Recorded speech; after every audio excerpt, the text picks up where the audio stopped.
Well, good morning. It's been a while since I made a video. I guess my eyes look really squinty, right? Because it's I sort of just woke up a little while ago, but I just thought I'd do a bit of an update video because it's been a while since I made one. I'm currently in a Freightliner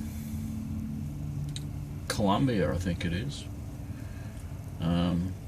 I like my Hearns Freight Service shirt, by the way. Still wearing those over here, but now 575, the Freightliner FL Dunce. They fixed the jake brake on it. I don't know if you guys know that right now, but they did that. But I thought I was still going to have an overheating issue, and I didn't exactly know why, because I'm not a mechanic, right? But turns out the fan hub was seized. So like I said, I thought I was going to have an overheating issue, and I got one when I ran to BC in that truck. The fan hub was seized. There was no power to the solenoid that ran the fan hub, and the heat sensors weren't connected, which tells the solenoid what to do. And there was other wiring issues that surfaced about the cruise control and the jake brake, because I had the micro switch in the clutch replaced in that truck while I was in BC, and it didn't fix the problem, because every now and then the jake brake and the cruise control wouldn't work, and they're sort of somehow both connected, and the guys in BC found a big wiring problem with that truck. There was a cruise control panel taped up from a previous gearbox near the firewall, and so anyway, they got the truck home because the guys, well, they got the truck back to Saskatoon because the guys in BC, they couldn't figure out the wiring on it. So they put a $600 fan hub on the thing to get it home, which is already seized up before I got back. And so that truck's gone back into the workshop. Now I had driven an 05 model W900 one time when my truck was getting a service, I think, and I delivered it to another driver who had been issued that truck, and I brought his truck back, which was a 04 model Volvo. It might have been an 09 model Volvo. I can't even say Volvo. We call them iced Vovos in Australia because there's a biscuit, an Arnott's biscuit called iced Vovo. So Volvos are like a Vovo, I guess. But I drove it back. It was an 09 model, right? 09 model. But now I'm in this Columbia because the truck I was in is in the workshop. Now I haven't got voltage meters on my 12 volt accessories, right? Back in Australia, I've got an Ingle fridge. It's like a $700 to $900 fridge.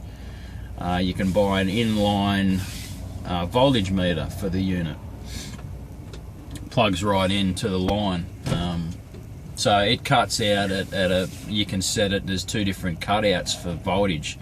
It'll cut out, I think it's at 14 point something, and again at 12 point something you can set the cutout at. So once the battery gets lower than that, obviously the fridge will cut out, drawing no more power. I've been running a little fan in the bunk here, and this Walmart cooler, obviously these accessories have got no voltage meter or cutout on them. So I've drawn too much power overnight, and this truck won't start now.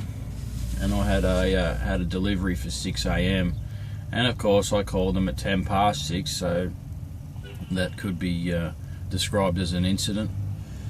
And I've had two other incidences with this company.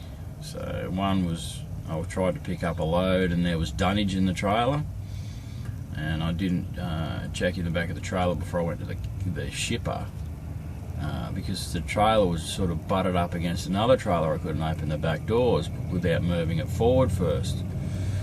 But in my anticipation to get there, I didn't look in the back of the trailer, so I rocked up, opened the back doors, and here's this pile of skids in the back. So that was reported by dispatch to operations manager as an incident, and operations manager passes it on to the driver manager, who talks to me.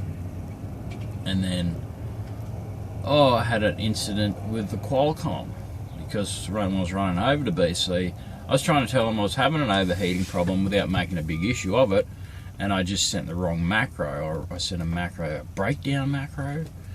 So dispatch gets in the next morning and they think I'm broke down, and they haven't heard from me. They don't know if I'm running late or what, and this gets turned into another incident. So these incidents can turn into disciplinary action. So I think this morning could be another incident. Not that the unroadworthy, unsafe truck they issued me isn't an incident. That wouldn't have been an incident, or that wasn't an incident unless I crashed and burned. Issuing me an unsafe, unroadworthy truck was not an incident unless I crashed and burned. But these other little things are incidents because they have time to make them an incident. That's their deal. That's what they do. They nitpick on shit all day long.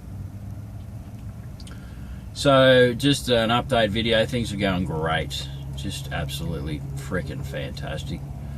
Have a good day, everybody. See you later. Bye.